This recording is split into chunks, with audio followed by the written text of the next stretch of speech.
In the shadowy halls of the university archives, Professor Eleanor Wright adjusted her glasses.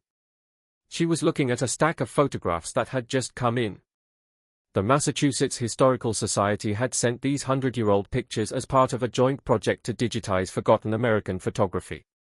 Eleanor, who headed the Digital Preservation Department at Cambridge University, had examined countless old photographs. But this particular collection caught her attention. April 1911, she whispered, reading the faded pencil on the back of the first photo. She carefully placed it on the scanner. Her expert eyes took in the sepia-toned image of a Victorian house, which looked grand but also somehow menacing. Eleanor went through the stack methodically until she found one that made her stop. A little girl, about 6 or 7 years old, was standing on the porch of what looked like the same Victorian house. She wore a spotless white dress with a high collar, typical of the Edwardian era, and her hair was arranged in perfect ringlets. In her arms, she held a porcelain doll. There was nothing particularly unusual about the photo itself. Children with dolls were common subjects back then when cameras were still new to most families. Yet, something about the girl's expression made Eleanor pause. Unlike the serious, stiff poses common in photos of that time due to long exposure times, this child had what looked like a genuine smile. But her eyes seemed to look not at the camera, but past it, as if seeing something beyond the photographer. "Dr. Wright?" A voice startled Eleanor from her thoughts. Her research assistant, Marcus Chen, was in the doorway. "It's almost 8 p.m. You've been here since this morning. Is it that late already?" Eleanor smiled, rubbing her tired eyes. "I guess I lost track of time. This collection is fascinating." Marcus walked over to the desk, glancing at the scanner. "Another family archive." "Yes, the Blackwood collection. A prominent Massachusetts family from the early 1900s. The house was in Salem." Eleanor gestured to the photo of the girl. "Look at this one. There's something about it." Marcus leaned in, studying the image. "Creepy doll," he commented with a slight shiver. "Those old porcelain dolls always look like they're up to something." Eleanor chuckled. "It's just the fixed gaze. Porcelain dolls were treasured possessions back then. This one looks quite expensive, handmade, probably European." She zoomed in on the digital scan, examining the doll more closely. It was wearing a dress similar to the girl's, but in a darker shade. Its painted face had rosy cheeks, delicate red lips, and eyes that looked remarkably lifelike. "What was the family's name again?" Marcus asked. "Blackwood," Eleanor replied. According to the notes, this would be Amelia Blackwood, the only child of Henry and Catherine Blackwood. Eleanor checked the information that came with the collection. Henry was a successful businessman who made his fortune in textiles. They moved to Salem in 1910, and... Her voice trailed off as she skimmed the rest of the document. "Oh, how sad. It says the family suffered a tragedy in late 1911. Both parents died in a house fire. No mention of what happened to Amelia, though," Marcus added. "Maybe she wasn't in the house when it happened." "Perhaps," Eleanor said, her historian's mind already building a mental timeline. This photo was taken in April 1911, and the fire was in December of the same year, only 8 months later. Eleanor saved the scan and checked her watch. "You're right. It's getting late. Let's continue tomorrow." As Marcus left, Eleanor found herself looking once more at the photo of Amelia Blackwood. There was something in the composition that bothered her, though she couldn't quite place what it was. She saved her work and shut down the computer, deciding that a fresh look in the morning would help. That night, Eleanor dreamed of the Victorian house. In her dream, she stood on the street, looking up at its imposing facade. A child's laughter echoed from somewhere inside, followed by the sound of running footsteps. In a second-floor window, a small figure appeared, a little girl clutching a doll. But as Eleanor looked closer, the doll's head turned on its own, its painted eyes fixing directly on Eleanor. She woke with a start, her heart pounding. "It's just because I was looking at that photograph before bed," she told herself, trying to shake off the unsettling feeling the dream had left her with. The next morning, Eleanor returned to the archives early before Marcus or any of the other assistants arrived. She found herself drawn back to the photograph of Amelia Blackwood. She opened the high-resolution scan on her computer and began examining it more carefully. The Victorian house loomed in the background, its ornate architecture casting strange shadows across the porch where Amelia stood. Eleanor zoomed in on different parts of the image, noting details: the intricate ironwork on the porch railing, the heavy curtains visible through the windows, the carefully manicured garden that edged the frame. When she zoomed in on Amelia's face, Eleanor noticed something she hadn't seen before. Despite the girl's smile, there was a tension around her eyes, a tightness that suggested fear rather than happiness. It was subtle, but as someone who had studied historical photographs for decades, Eleanor had become adept at reading the true emotions behind the composed faces of the past. "What were you afraid of, Amelia?" she whispered. Almost unconsciously, Eleanor moved her focus to the doll in Amelia's arms. Using the digital tools at her disposal, she enhanced the image, clearing away some of the century-old blur. The doll's features came into sharper focus: the painted eyebrows, the carefully crafted porcelain skin, the small nose, and the ruby-red lips that were slightly parted as if in mid-speech, and the eyes. The doll's eyes were not the vacant painted circles common to porcelain dolls of that era. They had depth, seeming almost to reflect light like real eyes. Eleanor zoomed in further, enhancing the resolution as much as the technology would allow. What she saw made her blood run cold. Within the doll's eyes, there appeared to be pupils, actual pupils that were looking not at the camera or at Amelia, but off to the side, as if the doll was watching something out of frame. "That's impossible," Eleanor whispered. Dolls of that period had painted eyes, sometimes with glass inserts, but they were fixed in place, not capable of this level of realistic detail or apparent movement. She zoomed out and then focused on another detail: the doll's hand. It rested on Amelia's arm. The porcelain fingers splayed in a way that looked almost possessive. But what struck Eleanor was how the fingers seemed to press into the fabric of Amelia's dress, creating small wrinkles, as if exerting actual pressure. A knock at the door made Eleanor jump. "Morning, Dr. Wright," Marcus called as he entered with 2 cups of coffee. "Thought you might need this. You're in early." Eleanor accepted the coffee gratefully, trying to hide her unease. "Thank you. I wanted to get another look at the Blackwood collection." Marcus peered over her shoulder at the monitor. "Still on the creepy doll, I see. Do you notice anything unusual about it?" Eleanor asked, moving aside so Marcus could get a better view. He leaned in, studying the enhanced image. "Well, it's definitely one of the more realistic-looking dolls I've seen from that period. The craftsmanship is incredible." "Look at the eyes," Eleanor prompted. Marcus squinted. "They are very detailed, almost like real eyes." He straightened up, taking a sip of his coffee. "Must have been a very expensive doll, probably imported from France or Germany. They were making some incredibly lifelike dolls during that period." "Yes, but even the most lifelike dolls had fixed painted eyes," Eleanor murmured. "These look different. Advanced techniques for the time, or maybe just a trick of the light and the camera," Marcus shrugged. "Maybe," Eleanor conceded, though she wasn't convinced. "I'm going to see if there are any other photographs of Amelia with this doll." She spent the next few hours going through the rest of the Blackwood collection. There were several more photographs of the Victorian house, a few formal portraits of Henry and Catherine Blackwood, and various shots of the gardens and interior rooms, but only one other photograph featured Amelia, a formal family portrait where she stood stiffly between her parents, the doll nowhere to be seen. By lunchtime, Eleanor had decided to dig deeper into the Blackwood family history. If there was something unusual about the doll, perhaps the family records might provide some context. "Marcus, I'm going to access the Salem Historical Society's database. They might have more information about the Blackwoods." "Want me to continue with the scanning while you do that?" he offered. "Yes, please. Focus on the rest of the collection. I'll let you know if I find anything." Eleanor spent the afternoon searching through digital archives and requesting access to records that hadn't yet been digitized. The Blackwoods, being a prominent family, had left a considerable paper trail, though much of it related to Henry's business dealings and social engagements. She found newspaper announcements of their arrival in Salem, mentions of Catherine's involvement in local charity work, and business records of Henry's textile company.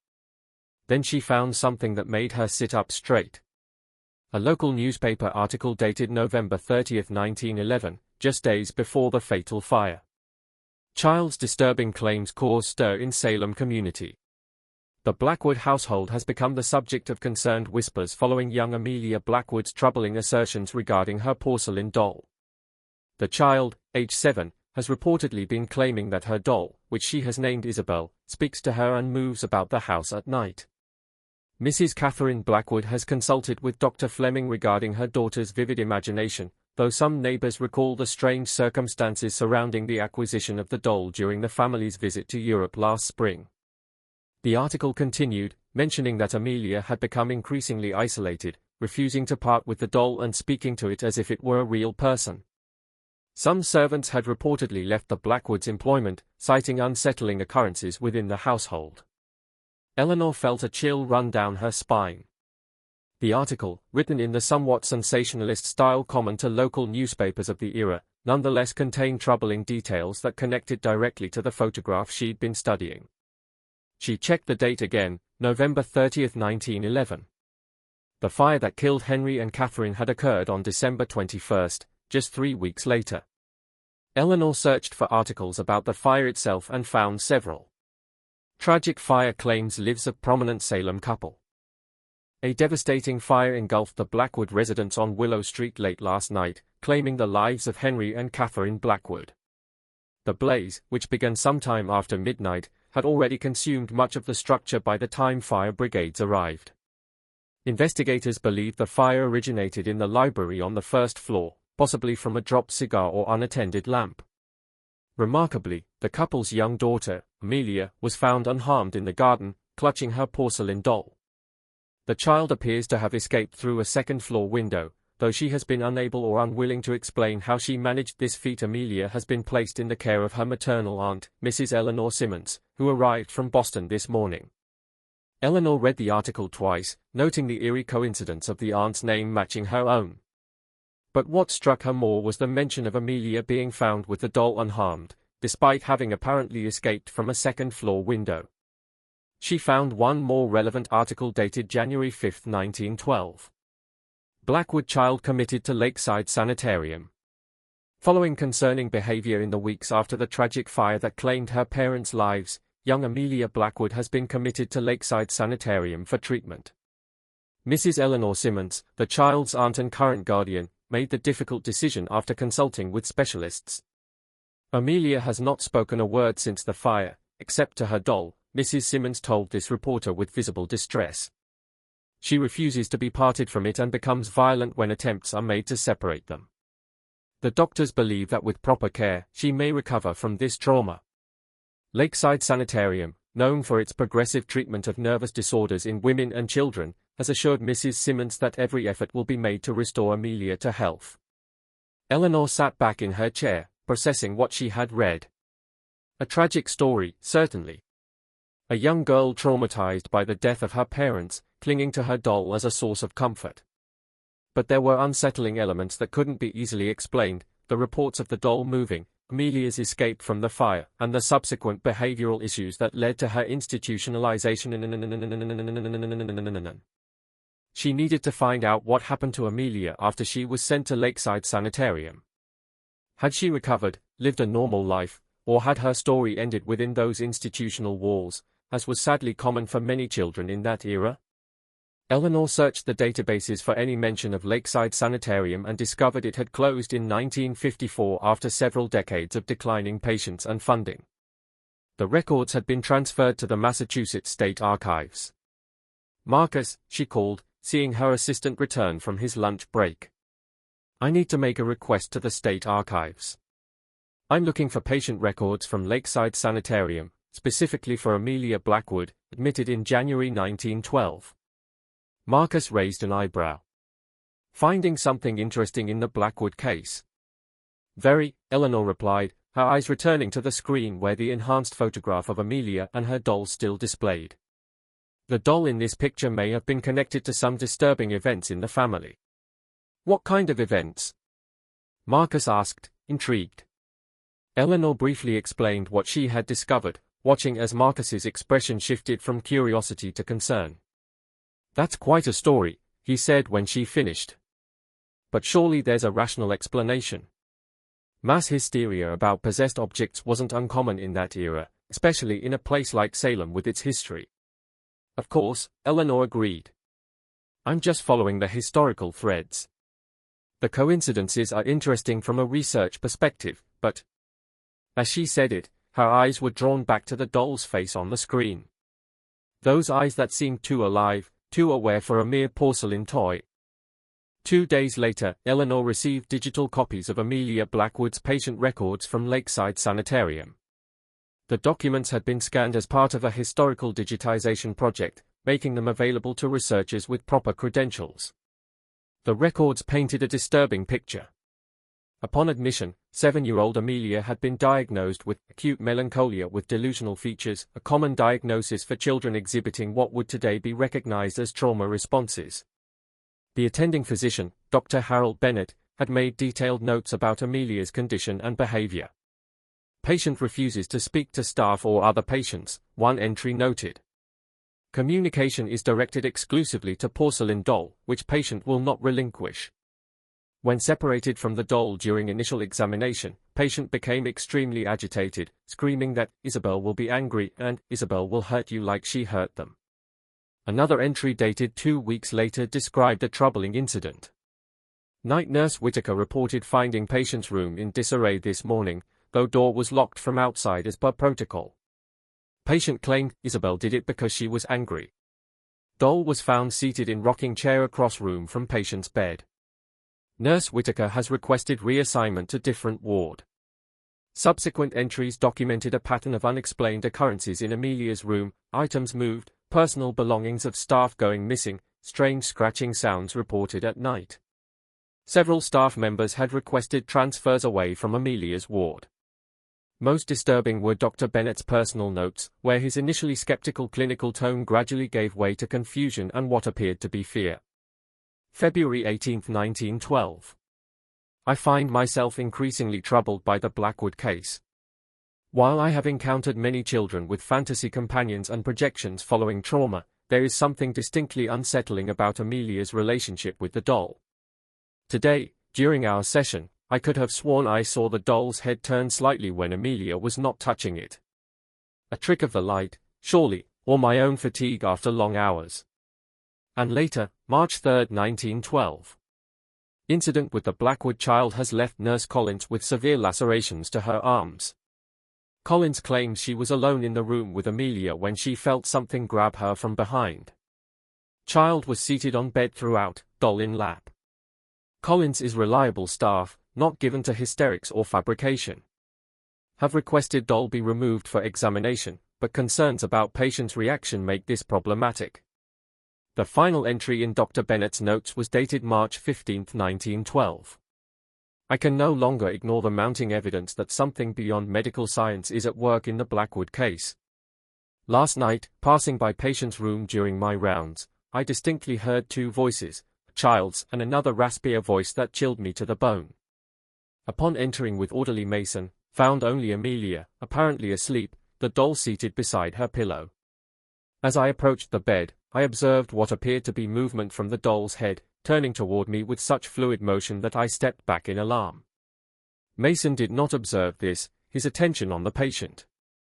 I have requested consultation with Dr. Frederick from Boston University, who has studied abnormal psychology extensively. Until then, I have ordered constant supervision for Amelia and instructed staff not to be alone with her, or more specifically, with the doll. After this entry, there was a gap in the records. The next document was a death certificate for Amelia Blackwood dated March 23, 1912. Cause of death was listed as heart failure resulting from unknown fever. A brief medical note indicated that the child had developed a high fever suddenly on the night of March 22 and had died before dawn despite efforts to reduce her temperature.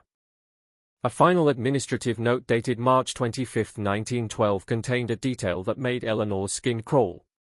Personal effects of deceased patient Amelia Blackwood to be returned to next of kin, Mrs. Eleanor Simmons, Boston. Items include 1 nightgown, 1 hairbrush, 1 photograph of parents, 1 leather-bound journal. Note: porcelain doll not found among patient's belongings. Staff questioned but unable to account for its whereabouts. Eleanor sat in stunned silence after reading through the records. The doll had disappeared. Had someone taken it? Had it been destroyed due to the staff's superstitions? Or was there some other more disturbing explanation that she didn't want to consider? Dr. Wright?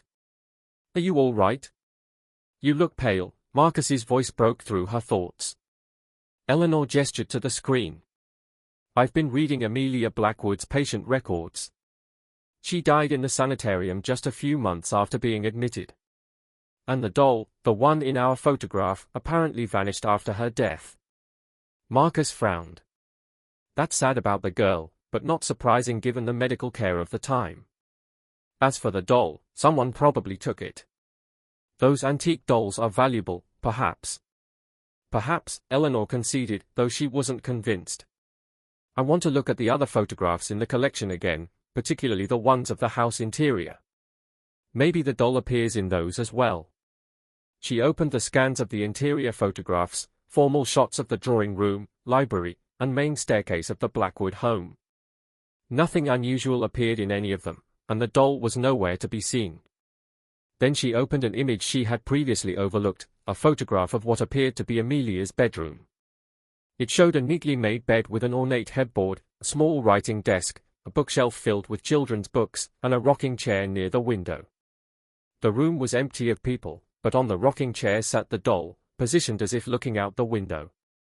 Eleanor zoomed in on the doll, enhancing the image as she had done with the porch photograph. From this angle, only the back of the doll's head was visible, its porcelain neck and the edge of its face just barely turned toward the camera. That's odd, Eleanor murmured. What is? Marcus asked, looking over her shoulder. This photograph was clearly staged like the others of the house interior. Everything is arranged perfectly. The room is immaculate.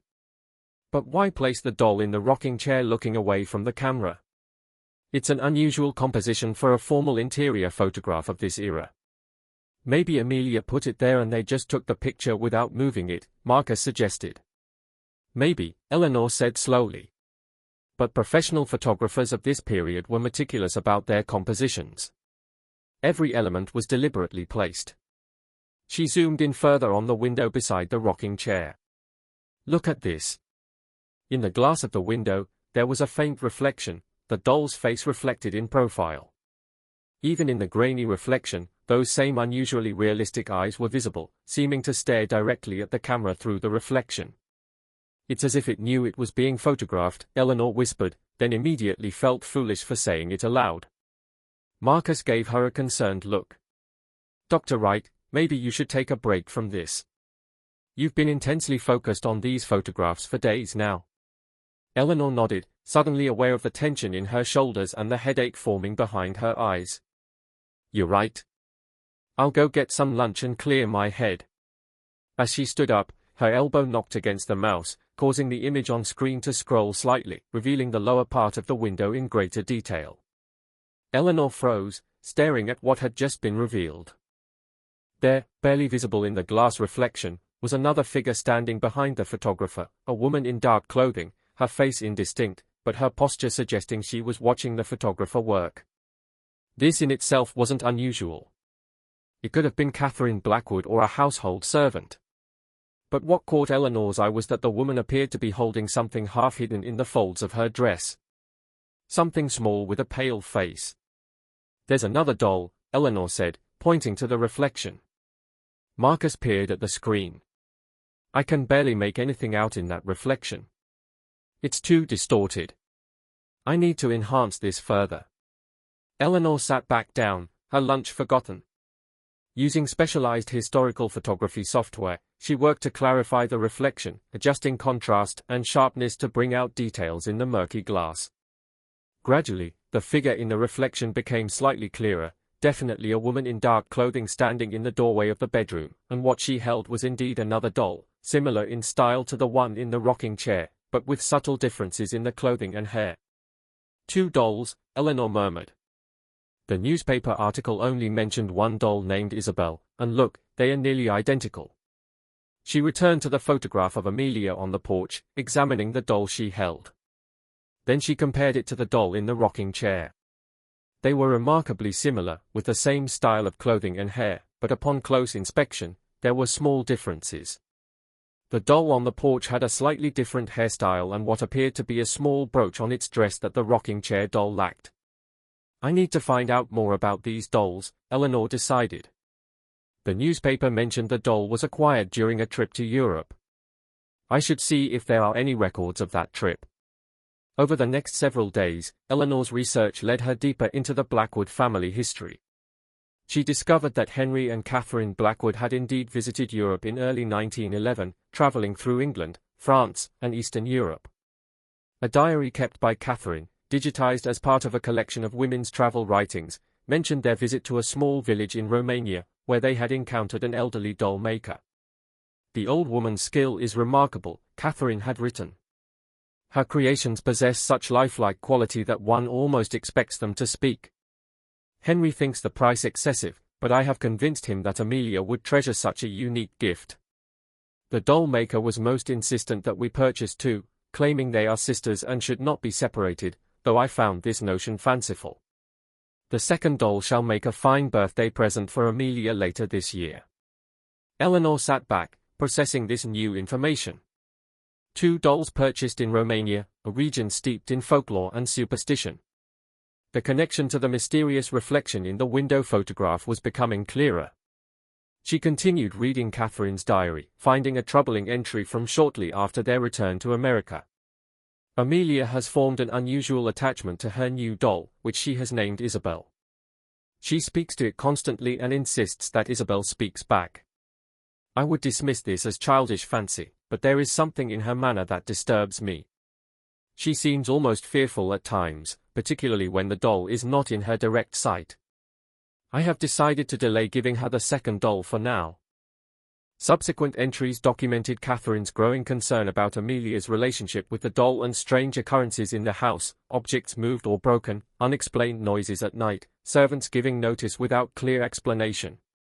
The final entry, dated just 2 weeks before the fatal fire, was particularly chilling. "I can no longer ignore the change in our household since that doll entered it. Last night, I woke to find Amelia standing beside my bed, Isabel clutched to her chest. She's angry that her sister is still in the trunk," my daughter whispered. "She wants me to open it. I have not told Amelia about the second doll. How could she know of its existence? Henry dismisses my fears, but tomorrow I shall remove that cursed thing from our home while Amelia is at her lessons. The second doll I will burn. I should have heeded my instincts when that old woman insisted we take both, her eyes so knowing, so cold." The diary ended there, with no indication of whether Catherine had carried out her plan to dispose of the dolls. Given the newspaper reports and sanitarium records, it seemed clear she had not succeeded, at least not with the doll called Isabel. Eleanor had been so absorbed in her research that she barely noticed the archives gradually emptying as evening approached. When she finally looked up, she found herself alone in the vast room, the only light coming from her computer screen and a small desk lamp.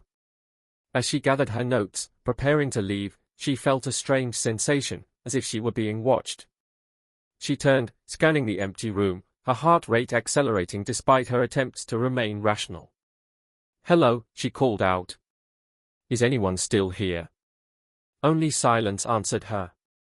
Shaking off the feeling, Eleanor shut down her computer and packed her bag. As she did, her phone chimed with a notification. An email from the Massachusetts Historical Society. The subject line read, "Additional Materials, Blackwood Collection." She opened it immediately. "Dear Dr. Wright, during routine cataloging, we have discovered a small wooden box that appears to belong with the Blackwood collection you are currently examining. The box contains what seems to be personal effects salvaged after the fire, including some photographs not included in the initial materials sent to you. We have digitized these items and attached them to this email for your reference. The physical materials will be sent to your department next week. Regards, Martha Hensley, Curator, Massachusetts Historical Society. Eleanor downloaded the attached files, high-resolution scans of charred photographs, partially burned letters, and a small leather diary that had apparently belonged to Amelia herself. The diary pages were heavily damaged, with only fragments of childish handwriting visible on the scorched paper. One photograph in particular caught Eleanor's attention. Unlike the formal pose shots in the previous collection, this appeared to be a more candid image. Amelia was seated on the floor of what looked like the library, the doll Isabel beside her. But it was the background of the photograph that caused Eleanor to gasp. On a shelf behind Amelia, partially obscured by shadow but unmistakable once noticed, sat the second doll. Its posture was identical to Isabel's, but its head was turned at an unnatural angle, appearing to look directly at Amelia and Isabel rather than at the camera. Eleanor zoomed in on the second doll, enhancing the image as much as possible. Despite the shadows and the century-old photographic quality, she could make out its features, the same lifelike eyes as Isabel's, but with an expression that seemed almost predatory. She scrolled through the remaining photographs quickly, her unease growing. In each image that showed Amelia with Isabel, the second doll could be spotted somewhere in the frame, on a distant shelf, in the background of a garden shot, partially visible through a doorway, always watching, always positioned to observe Amelia and Isabel. The fragments of Amelia's diary provided little coherent information, but one partially preserved page contained a passage that made Eleanor's blood run cold. Isabel says her sister is angry. She comes out at night when everyone is sleeping. I saw her standing at the foot of my bed last night. Isabel says she wants to. The rest of the page was too damaged to read. Eleanor sat in the silent archive room, the implications of what she had discovered washing over her. Two seemingly identical dolls, one given to Amelia, one hidden away. Catherine Blackwood's growing fear, the servants leaving, the strange occurrences in the house, and then the fire that killed both parents but somehow spared Amelia and her doll. What had really happened in that house in December 1911, and what had become of the second doll after Amelia's death in the sanitarium? The sudden sound of her phone ringing made Eleanor jump. It was Marcus. Dr. Wright. Are you still at the archives? It's past 9 p.m. Is it? Eleanor hadn't realized how late it had gotten. I lost track of time. The Historical Society sent additional materials from the Blackwood collection. Marcus, you won't believe what I found. Can it wait until tomorrow? I'm worried about you. You've been obsessing over this case for days now. I'm not obsessing, Eleanor. I'm not obsessing, she said defensively, though she knew there was some truth to his concern. It's just historically significant. I'll head home now, but first thing tomorrow, we need to look at these new materials together. After saying goodbye to Marcus, Eleanor gathered her things and made her way through the darkened university corridors to the parking lot. The entire drive home, she couldn't shake the image of those two identical dolls, one always watching the other, always lurking in the background. At home, Eleanor tried to distract herself with mundane tasks, making dinner, answering emails, preparing for an upcoming lecture. But her mind kept returning to the Blackwood case. Before going to bed, she found herself drawn to her computer again, opening the photographs she had downloaded from the Historical Society. She went through them more systematically this time, examining each for any details she might have missed in her initial shock. In one particularly damaged photograph, she could just make out a family scene, Henry and Catherine Blackwood seated in the drawing room, Amelia on a small chair nearby with Isabel in her lap. The second doll was visible on a side table in the background, positioned so that it faced the group. Eleanor zoomed in on Henry Blackwood, noting his expression, not the stern, composed look common in formal portraits of the era, but something that resembled worry or fear. His hand appeared to be mid-gesture, as if he had been speaking animatedly when the photograph was taken. She moved to Catherine next, whose face was turned slightly away from the camera toward her husband. Even in profile, the tension in her expression was evident. Then Amelia, the little girl's face was partially obscured by her hair, but what was visible showed none of the fear or tension evident in her parents. She appeared calm, almost unnaturally so, her attention focused entirely on the doll in her lap. Finally, Eleanor examined the second doll in the background. As she zoomed in and enhanced the image, she noticed something she had missed before, a small dark stain on the doll's porcelain hand, barely visible against the darker fabric of its dress. It could have been a flaw in the photograph or a shadow, but given everything else she had discovered, Eleanor couldn't help wondering if it was something more sinister. Too tired to continue, but too unsettled to sleep, Eleanor finally closed her computer and went to bed. That night, she dreamed again of the Blackwood house. In the dream, she wandered through its corridors, following the sound of a child's laughter. She came to Amelia's bedroom and found the little girl sitting on the floor, Isabel beside her. "She's hiding," Amelia said, looking up at Eleanor with solemn eyes. "Who's hiding?" Eleanor asked in the dream. "Sister," Amelia replied, pointing to the closet. "She comes out when no one is looking. She doesn't like being in the trunk. She doesn't like being forgotten." In the dream, Eleanor approached the closet, her hand reaching for the doorknob. As she began to turn it, she heard a scratching sound from inside, like porcelain fingers scraping against wood. She hesitated, suddenly afraid of what she might find. "You should run," Amelia said calmly behind her. "She's very angry now. She's been waiting a long time." Eleanor turned back to look at Amelia, but the little girl was gone. In her place sat Isabel, her porcelain head slowly turning until those lifelike eyes fixed on Eleanor. The doll's painted lips seemed to move as a raspy voice whispered, "She's coming for you next." Eleanor woke with a gasp, her heart pounding. The dream had been so vivid, so real. She checked the time, 3:17 a.m. too early to get up, but she knew she wouldn't be able to fall back asleep easily after that nightmare. She reached for her phone on the nightstand, thinking she might read until she felt sleepy again. As she did, she noticed an email notification. It had arrived at 2:43 a.m., just half an hour earlier. The sender was listed simply as Archives, and the subject line read, "Found her." Fully alert now, Eleanor opened the email. There was no message, just an attachment, a photograph. With trembling fingers, she downloaded and opened it. The image that appeared on her screen was of a porcelain doll, identical to the ones in the Blackwood photographs, but clearly photographed recently. The modern digital quality was unmistakable. The doll sat on what appeared to be a shelf in a dimly lit room, surrounded by other antiques. Its painted eyes stared directly at the camera, that same unsettling, lifelike quality evident even in this modern image. Eleanor stared at the photograph in horror, her mind racing. Who had sent this? How had they known about her research? Was this some kind of sick joke? She checked the email address, archives@marshist.org. It appeared to be from the Massachusetts Historical Society. But why would they send such an email in the middle of the night with no explanation? Eleanor immediately forwarded the email to Marcus with a message, "Did you receive anything like this? Who else knows about our research on the Blackwood dolls?" Then she called the after-hours security number for the university archives, her hands shaking as she dialed. Campus Security. Officer Dawson speaking. "This is Dr. Eleanor Wright from the History Department. I need to know if anyone has accessed the archives tonight, specifically the Blackwood collection materials." "Let me check the logs, Dr. Wright." There was a pause, the sound of typing. No one has entered the archives since they were locked at 10 p.m. Is there a problem? I'm not sure, Eleanor admitted. I received a strange email that appears to be from the Massachusetts Historical Society, but it was sent at nearly 3 a.m.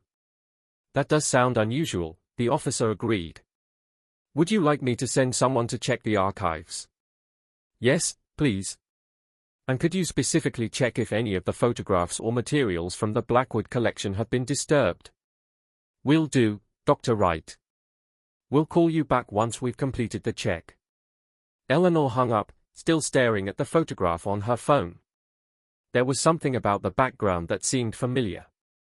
The shelf, the particular arrangement of antiques surrounding the doll. She had seen it before, but where?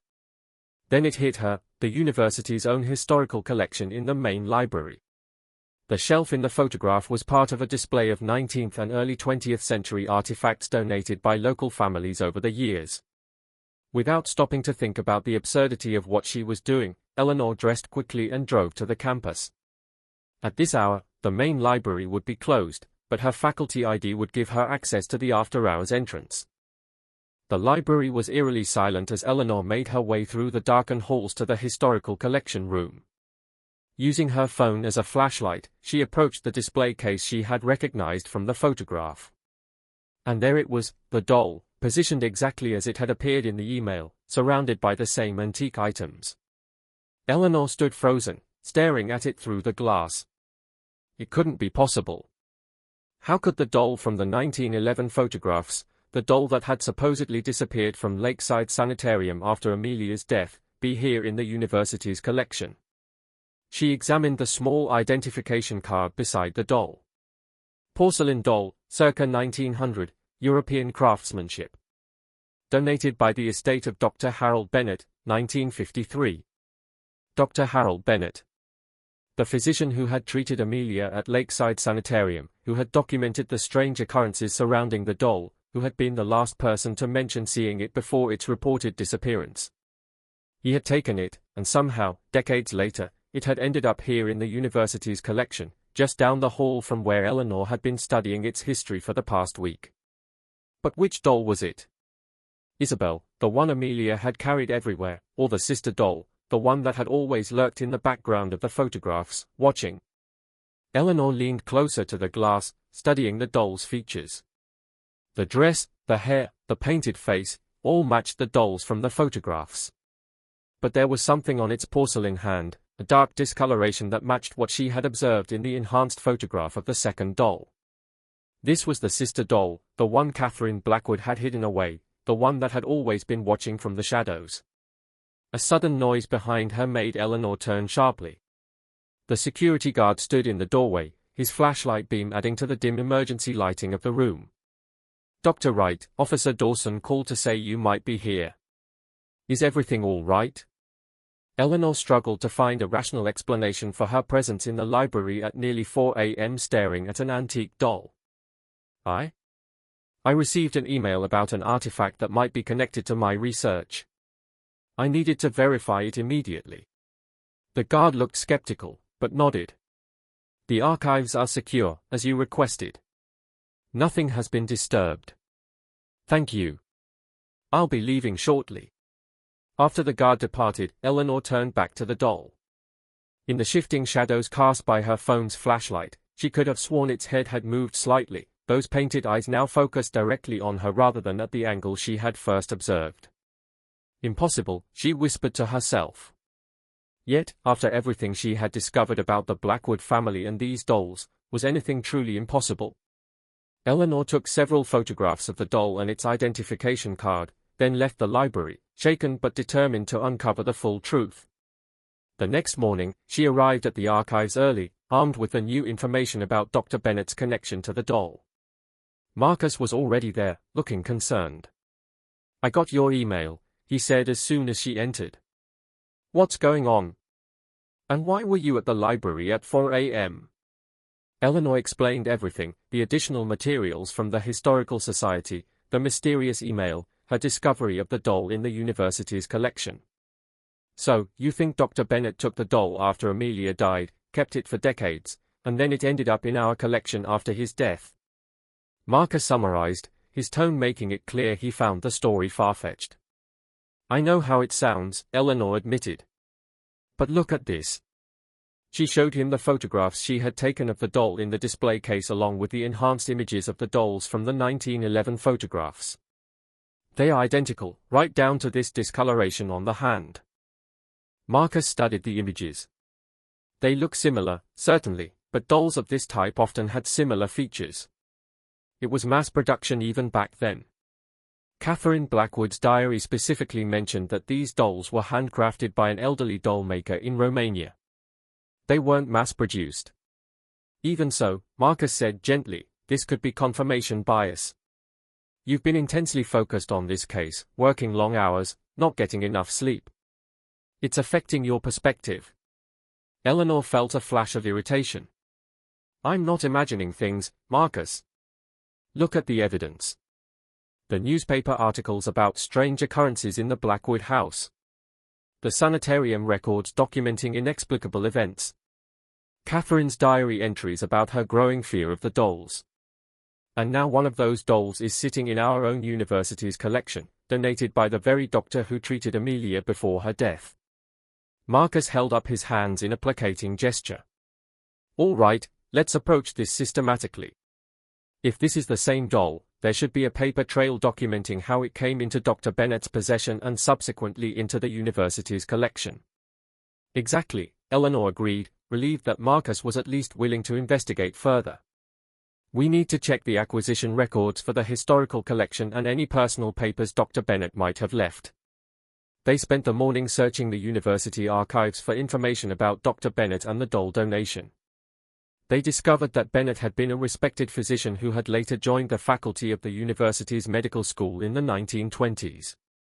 After his retirement, he had donated various medical instruments and historical items to the university, including several antiques described as family heirlooms and curiosities. The specific acquisition record for the doll was brief, noting only that it was European in origin, circa 1900, believed to possess unusual craftsmanship. There was no mention of its connection to the Blackwood family or Lakeside Sanitarium. It's as if he deliberately obscured its provenance, Eleanor murmured. Further research into Bennett's personal papers yielded another disturbing discovery, a journal kept during his later years in which he had documented recurring nightmares involving a child and a porcelain doll. In one entry from 1936, nearly 25 years after Amelia's death, he had written, "The dream returned last night, the child standing in the doorway, her voice not her own as she speaks. She misses her sister, she says, though I know not what this means. Always, always, that doll is in her arms, those eyes following me even after I wake. I have kept it locked away all these years, unable to destroy it despite my better judgment. Sometimes I fancy I hear it scratching within the trunk, though I know this to be impossible." The journal continued with similar entries over the years, documenting Bennett's growing fear and apparent mental decline. The final entry, dated just a month before his death in 1953, contained a chilling confession. "I can bear it no longer. Last night I dreamed not of the child, but of the old woman in that Romanian village. Her knowing eyes, as she insisted, both dolls must remain together. They are sisters, she said. One cannot exist without the other. I did not understand then, but I do now. I have lived with this curse for 40 years. With my death approaching, I have decided to donate the doll to the university collection, perhaps in a public place, surrounded by other objects of historical significance. Its power will be diminished. God forgive me for not destroying it when I had the chance." Eleanor and Marcus sat in silence after reading this final entry, the implications hanging heavily between them. So, Bennett took the doll after Amelia died, kept it locked away for decades, and then donated it to the university when he was dying, Marcus summarized. But he only had one doll, the sister doll. What happened to Isabel? The doll Amelia carried everywhere, Eleanor said. That's what we still don't know. According to the sanitarium records, it disappeared after Amelia's death. No one could account for its whereabouts. They continued their research throughout the day, digging deeper into the Blackwood case and the history of the dolls. As evening approached, Eleanor felt no closer to understanding the full truth of what had happened to Amelia and her family over a century ago. I need to see the doll again, she decided suddenly. The one in the collection. There might be some detail we're missing. Something that could tell us more about its origins or what happened to its sister. Marcus looked at his watch. The main library is still open. We could go now. They walked together to the historical collection room, which was empty of other visitors at this late hour. The display case containing the doll stood against the far wall, illuminated by soft overhead lighting. As they approached, Eleanor felt a strange sensation, a heaviness in the air, as if the atmosphere itself had thickened around the case. She dismissed it as the product of her overtired mind and focused on examining the doll through the glass. It looks exactly the same as it did last night, she observed. Same position, same expression. Marcus studied it with newfound interest. I have to admit it is remarkably similar to the dolls in the photographs. The craftsmanship is extraordinary for the period. Eleanor pointed to the dark discoloration on the doll's hand. That matches what we saw in the enhanced photograph of the second doll in the Blackwood home. I think this confirms it's the same one. As they stood there, a student library assistant approached them. Professor Wright, I thought that was you. Are you interested in the doll exhibit? Yes, Eleanor replied. I'm researching its history. Do you know if anyone has access to open this display case? Sure. The curator, Dr. Abernathy, has the keys, but she's not here right now. The assistant glanced at the doll and shivered slightly. That thing gives me the creeps. Some of the other assistants won't even walk past it at closing time. Why is that? Marcus asked. The assistant looked embarrassed. Just silly stories. Some people claim it moves. Eleanor felt her heart rate quicken. Moves? Yeah, like sometimes it's facing a different direction in the morning than it was at closing, or its hands are in a different position. One girl swears she saw its head turn while she was dusting the case, but no one believes her. The assistant laughed nervously. Just ghost stories we tell to scare the new hires. After the assistant left, Eleanor and Marcus exchanged meaningful looks. We need to get that case open, Eleanor said quietly. I want to examine the doll directly. Dr. Abernathy won't be back until tomorrow, Marcus reminded her.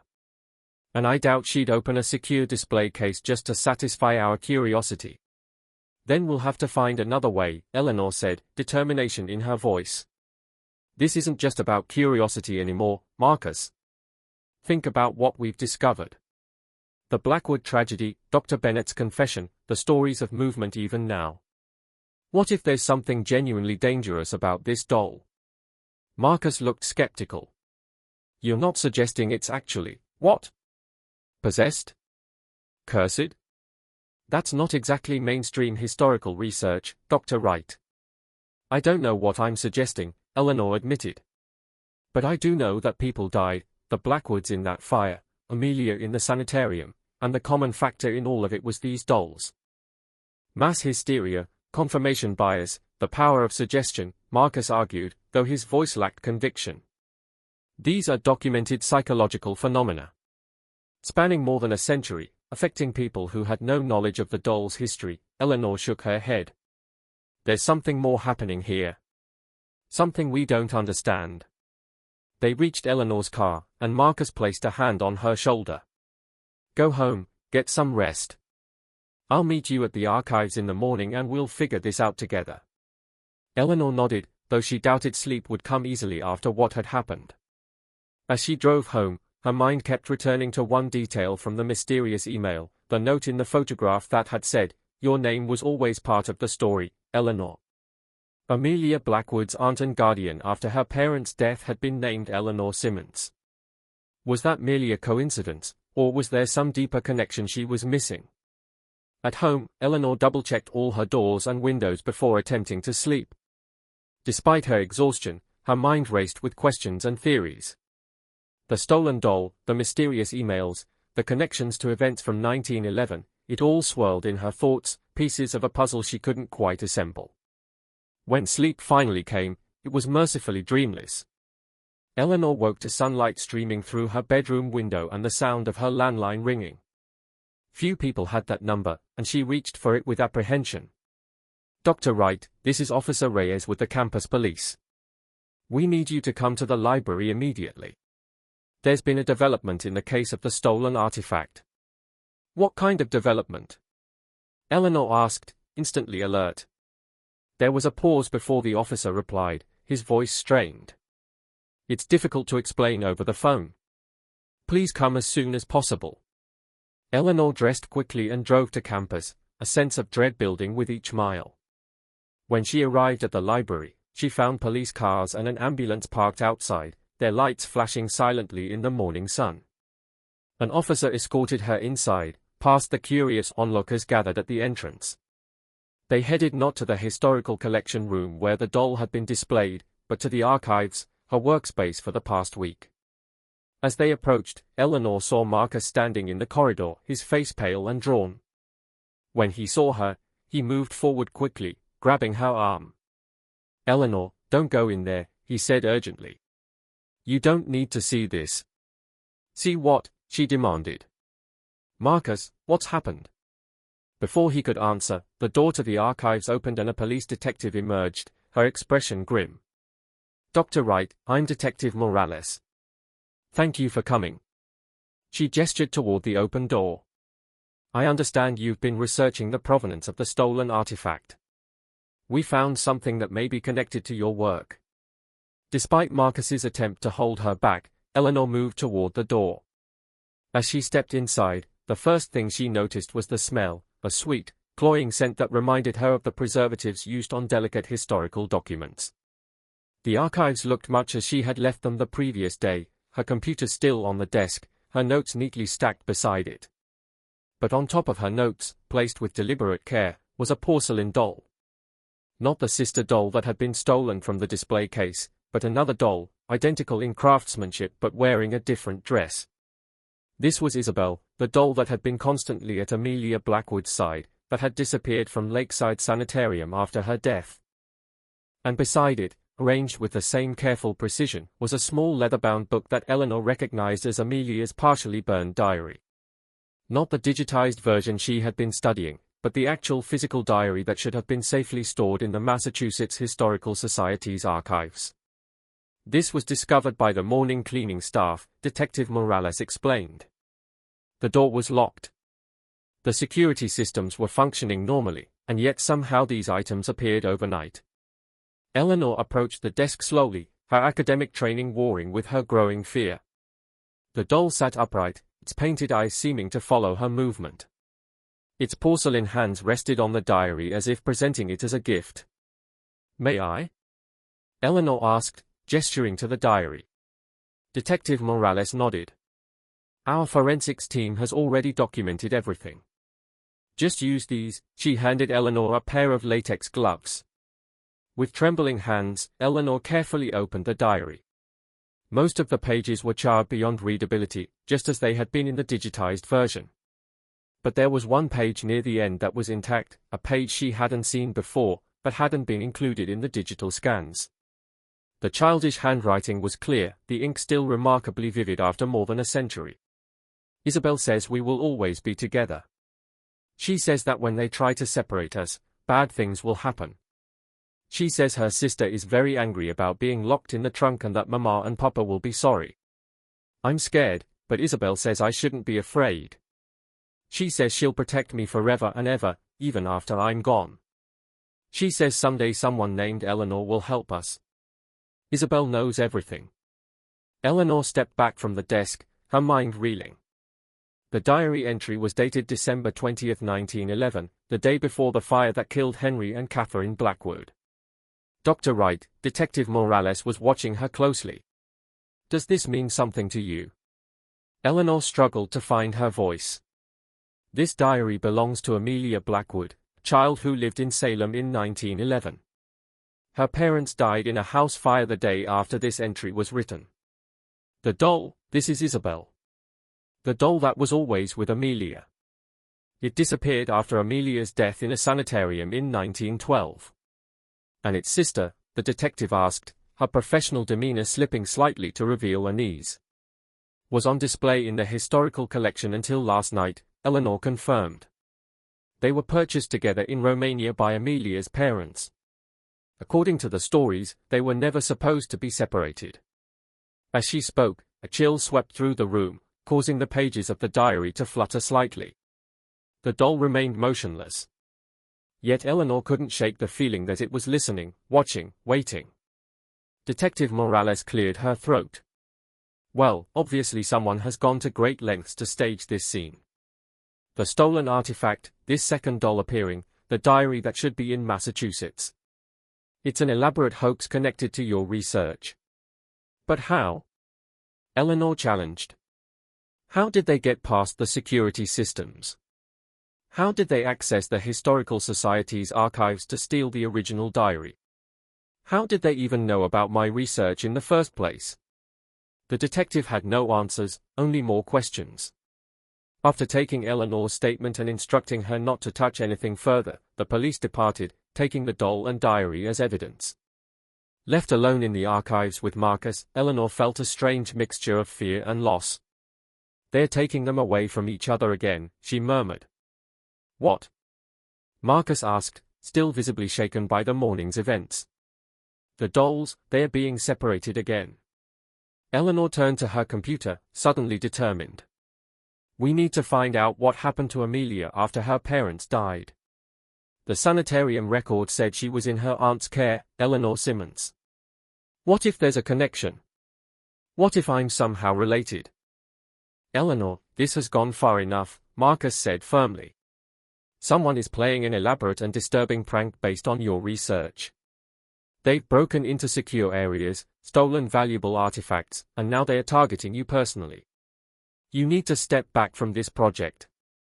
"I can't," Eleanor insisted. "Not now. Don't you see? We're close to understanding what really happened to the Blackwood family, and somehow I'm connected to it, not just by the coincidence of my name, but by something deeper." Over Marcus' objections, Eleanor began searching genealogical databases for information about Eleanor Simmons, Amelia's aunt. It took several hours of painstaking research, but eventually she found what she was looking for, a family connection. Eleanor Simmons had been Catherine Blackwood's sister. After Amelia's death in the sanitarium, she had married a man named Joseph Wright. They had one son, Harold Wright, who became Eleanor's grandfather. "I'm directly descended from Amelia's aunt," Eleanor whispered, staring at the family tree she had constructed. "The Eleanor mentioned in Amelia's diary, it wasn't her aunt. It was me." Somehow, the doll knew I would be the one to find them again more than a century later. Marcus looked troubled. "Eleanor, you're talking as if the doll had some kind of premonition. That's not possible. Then how do you explain everything that's happened?" Eleanor demanded. "The email sent in the middle of the night, the security systems failing, the doll appearing in our archives with Amelia's diary, and now this family connection." Before Marcus could respond, Eleanor's office phone rang. It was Detective Morales. "Dr. Wright, something has happened that I think you should know about," she said without preamble. "The evidence we collected this morning, the doll and the diary, they are gone." "Gone?" Eleanor repeated. "What do you mean?" "They were logged into our evidence room, placed in a secure locker. When we went to retrieve them for examination an hour ago, the locker was empty. No signs of forced entry, no alarms triggered, nothing on the security cameras." The detective's voice held a note of strain. "It's as if they simply vanished." After hanging up, Eleanor relayed the news to Marcus, whose skepticism was finally beginning to crumble in the face of the inexplicable events. "What do we do now?" he asked. Eleanor looked at the family tree on her screen, at the direct line connecting her to the Blackwood tragedy of 1911. "We need to go to Salem," she said decisively. "To the site of the Blackwood house. Whatever this is, it began there. Maybe that's where we'll find answers." The drive to Salem took just under an hour. Using historical maps and modern GPS, they located the street where the Blackwood house had stood. In its place now was a small public park with no indication of the tragedy that had occurred there over a century ago. As they stood on the spot where the Victorian house had once loomed, Eleanor felt a strange sense of familiarity, as if she had been there before, not just in her dreams, but in some deeper, more primal way. "What are we looking for exactly?" Marcus asked, glancing around the empty park. "I don't know," Eleanor admitted. "Some kind of connection, sign." They walked the perimeter of where the house would have stood based on the old photographs and maps. Nothing seemed unusual or out of place, just a peaceful park on a quiet street in Salem. As they completed their circuit, Eleanor's phone chimed with a notification, an email. She opened it already knowing what she would find. The sender was listed as Sisters. The subject line read, "Come home." The body of the email contained an address in Salem, not the park where they stood, but a location several blocks away. "We shouldn't go," Marcus said immediately. "This has gone far enough. We should call the police." "And tell them what?" Eleanor asked. That we're receiving mysterious emails directing us to an address in Salem, that we think it's connected to century-old dolls that keep disappearing. They already think this is some elaborate hoax. Before Marcus could argue further, Eleanor was already walking toward the street, determined to follow the cryptic instruction. After a moment's hesitation, he hurried after her. The address led them to an old Victorian house on a quiet residential street. Not the grand mansion that the Blackwoods had occupied, but a smaller, more modest home that nonetheless had a similar architectural style. It was well maintained, with a neat garden and freshly painted trim, clearly still occupied. "We can't just knock on someone's door based on a mysterious email," Marcus protested as they stood on the sidewalk looking up at the house. But before Eleanor could respond, the front door opened. An elderly woman stood in the doorway, leaning on a cane. She looked at them with clear, sharp eyes that held a hint of amusement. "I've been expecting you, Dr. Wright," she called. "Please come in, both of you." Exchanging bewildered glances, Eleanor and Marcus approached the house. As they climbed the steps to the porch, Eleanor felt a sense of déjà vu so strong it nearly made her dizzy. "I'm sorry, do we know each other?" she asked the elderly woman. "Not yet," the woman replied with a smile. "But we have a mutual acquaintance. Two, in fact." She stepped aside, gesturing for them to enter. "My name is Margaret Bennett. Dr. Harold Bennett was my father." The interior of the house was a curious blend of modern comforts and carefully preserved historical elements. Margaret led them to a sitting room where afternoon sunlight streamed through leaded glass windows, illuminating shelves of books and family photographs. "Please sit," she said, lowering herself carefully into an armchair. "I imagine you have questions." "How did you know we were coming?" Eleanor asked, perching on the edge of a sofa. "How did you even know who I am?" Margaret smiled, the expression crinkling the corners of her eyes. "The same way I knew you would eventually find them. It was foretold long ago." "Find who?" Marcus asked, unable to hide his confusion. "The sisters," Margaret replied simply. "The dolls that have been separated for so long. My father took one of them from the sanitarium after Amelia died, believing he could prevent the tragedy from repeating. He kept it locked away for decades, but he could never bring himself to destroy it. When he was dying, he donated it to the university, thinking it would be safer in a public place." "And the other doll?" Eleanor asked, though she already suspected the answer. "Isabel remained with Amelia until the end," Margaret said softly. "When the child died, the doll simply disappeared. No one could explain it, but my father always believed it was still out there, searching for its sister." She rose slowly, moving to a cabinet against the far wall. From it, she withdrew a small wooden box intricately carved with symbols that Eleanor didn't recognize. "This belonged to the old woman in Romania who created the dolls," Margaret explained, returning to her seat with the box. "My father obtained it years later after tracking down the source of what he came to believe was a curse. Inside is the truth about the sisters." With aged but steady hands, she opened the box. Inside lay a yellowed parchment covered in handwritten text in what appeared to be Romanian, accompanied by strange symbols and diagrams. "I had it translated," Margaret said, removing a second, newer sheet of paper. "It tells of two sisters in a Romanian village in the 1800s. They were inseparable in life, but one was accused of witchcraft and executed. The surviving sister, consumed by grief and rage, sought out an old woman known for her knowledge of the dark arts. Together, they performed a ritual to bind the sisters' spirits to twin dolls crafted in their likeness. But such magic always has a price. The dolls could never be separated or tragedy would follow." Eleanor listened, mesmerized by the story and its eerie parallels to what had happened to the Blackwood family.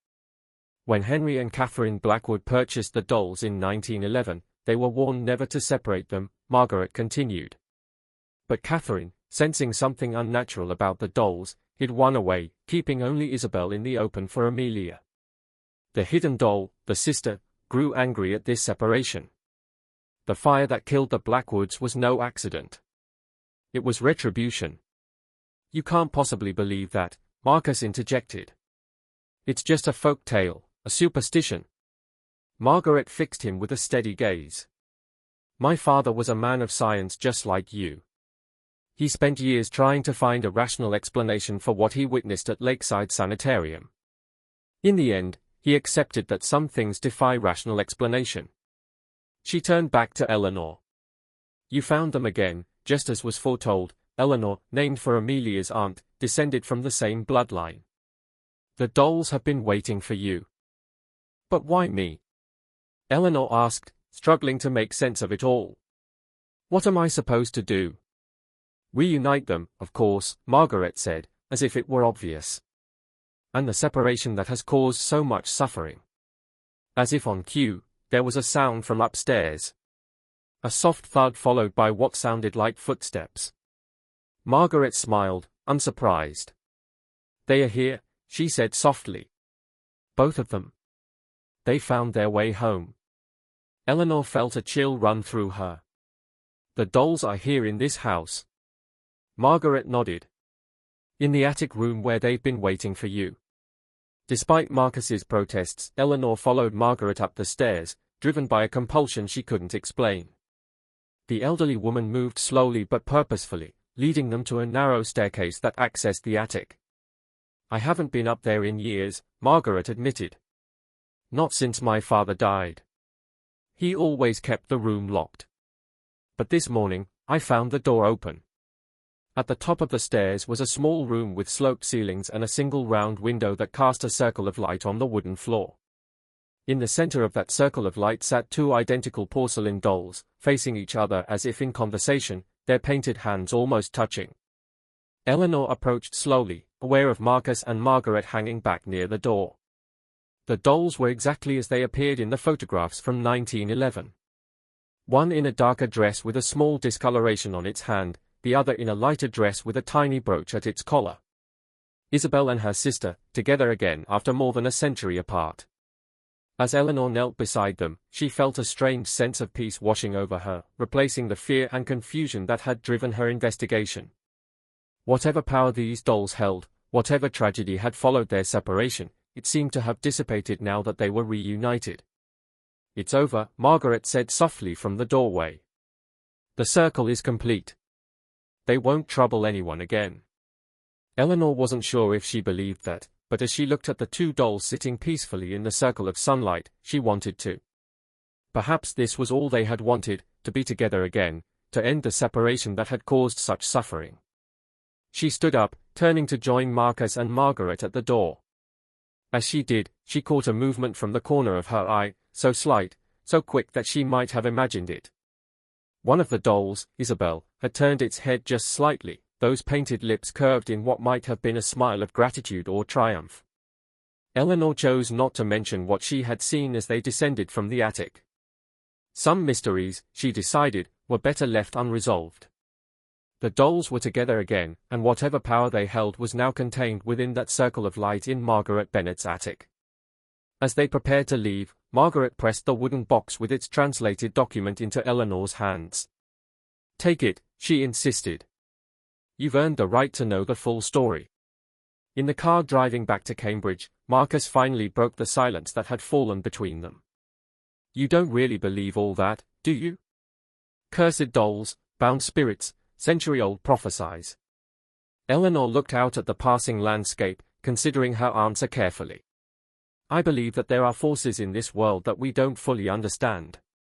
Whether you call it a curse, a haunting, or simply the power of belief, something connected those dolls to the Blackwood tragedy.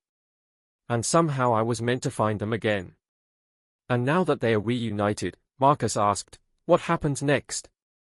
Eleanor thought of that almost imperceptible movement in the attic, the slight turn of a porcelain head, the hint of a smile on painted lips. I don't know, she admitted. But I hope for everyone's sake that Margaret is right, that it's over now. But as they drove away from Salem, Eleanor couldn't shake the feeling that some stories never truly end. They just wait patiently for the next chapter to begin.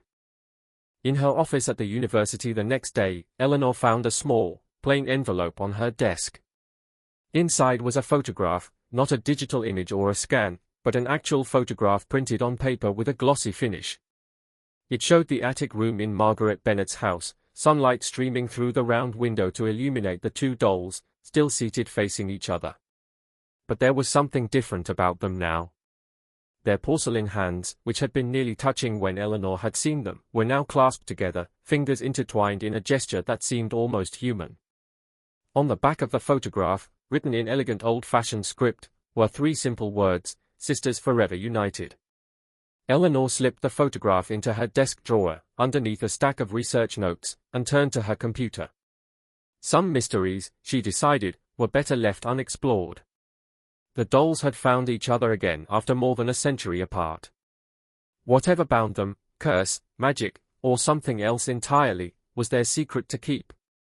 And as she began typing up her official findings on the Blackwood collection, carefully omitting any mention of moving dolls, mysterious emails, or prophecies fulfilled, Eleanor couldn't help but smile at the thought of those 2 porcelain figures sitting together in a circle of sunlight, their long separation finally at an end. Sometimes even the darkest stories could have a kind of happy ending, if you chose to see it that way.